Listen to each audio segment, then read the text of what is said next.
A tactical battle, we'll say, in the main event. Yeah. Crowned a new champion tonight, though. I guess, could you give us your initial thoughts on the main event tonight?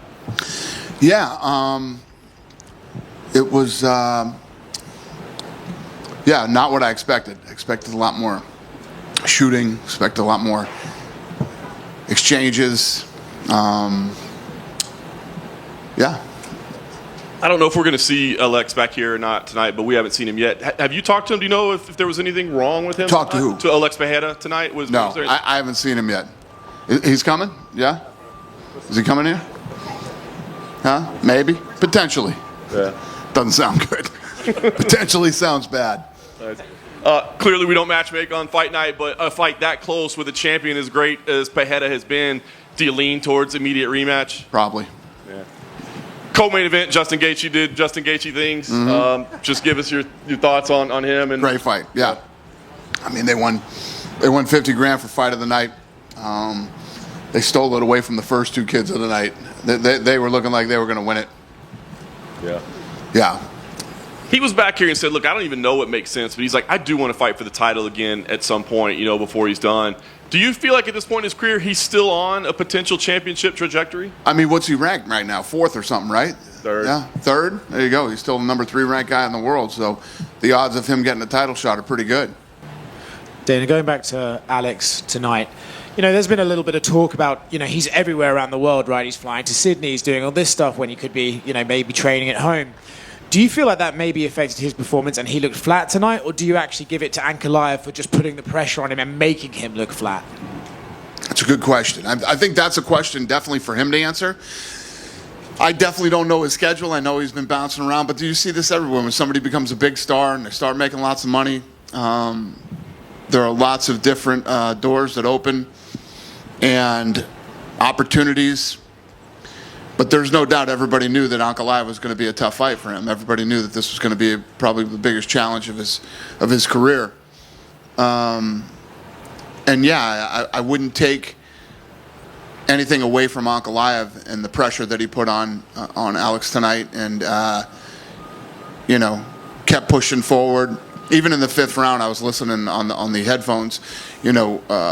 Alex's corner was saying, you got to go after him this round. You have to let everything go. You got to let your hands go. You got to try to take him out. There was a lot of talk before this fight from kind of mainstream media that Alex John would be the fight to make. But do you think tonight shows that actually Alex is still pretty new in MMA and it's John Tom was always the fight and that's the fight that you still want to make? Yeah, I mean, when you're trying to ask a guy, to move up 2 weight classes to heavyweight and take on the greatest of all time. I think we all agree with that in this room, right? There's still tough guys to fight in the light heavyweight division. I believe in moving up after you clean out divisions, and this division wasn't cleaned out yet. Jalin Turner said he's probably going to retire after this performance. He's only 29 years old. Have you had a chance to talk to him? Yeah, he yelled it through the cage to me, and I said, yeah, all right, well, I let the truck know that he was going to retire. And then I think somebody talked him out of retiring in the octagon tonight. I don't know if it was Bilal or who it was, but yeah, you know how I feel about that. Usually when you start, very rarely do I disagree with somebody when they feel like they want to retire.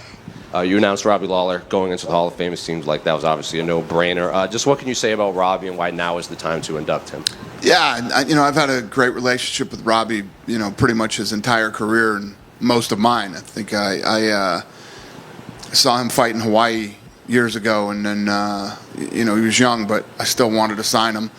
And to see what he's gone on and accomplished in his career and his life, it's awesome, and it couldn't better happen to a better guy. Dana right here. Yep. You talked about Gaethje and the potential title shot. How would you guys ultimately make the decision on who's next for Islam? Because you got Charles there, you got Arman there, and then obviously Ilia Topuria as well. Yeah, well, you guys know there's a lot of different factors that play out when we start talking about who's fighting next. Injuries, timing of when they want to fight, when they don't want to fight, geographically where we end up. So there's a lot of different things that determine whether a guy fights for the title and when. Yeah, and Ilia teased a massive announcement a few days ago. Is that fight related? I don't know. That I don't know. Probably. Okay. And you were talking about Tom and John. Tom released that video blog a few days ago on the train where he was saying like John's side is holding up the fight.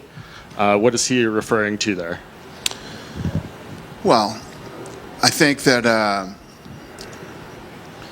listen, John Jones definitely wants to fight. Just when and where is what we're working on now. Do you feel confidence? I think you said John. I'm very in confident summer on first that fight happens. Yeah. Summer. Yeah. Awesome. Dana, right? How did you have the main event scored?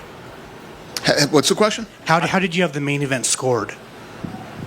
I don't know if I had the exact score in my head, but I thought Ankalaev won the fight. Gotcha. I wasn't like shocked when I heard the decision. Last one from me. The fighting nerds were brought up, obviously, with Rufi's amazing performance tonight. Jean Silva and Carlos Prates received a loud pop at the press conference this week. What can you say about the rise of their gym in general this past year? And do you think these guys are the potential next superstars in their respective weight classes? The fighting nerds have been brought up. Yeah, Carlos okay. Prates, Jean Silva, they're really getting a lot of pop during. They were trending tonight on. We follow all the trends that happen on social media, and they were trending tonight. They were one of the big trends on social. How do you feel about that gym having such a rise so quickly? Yeah, listen, I love it. Anytime a gym or a specific group, a team, whatever you want to call it, or a fighter starts to, people start to take interest and become excited about them. It's exciting for all of us. Love it. Last couple questions from the standard. Dana, back here. Yeah.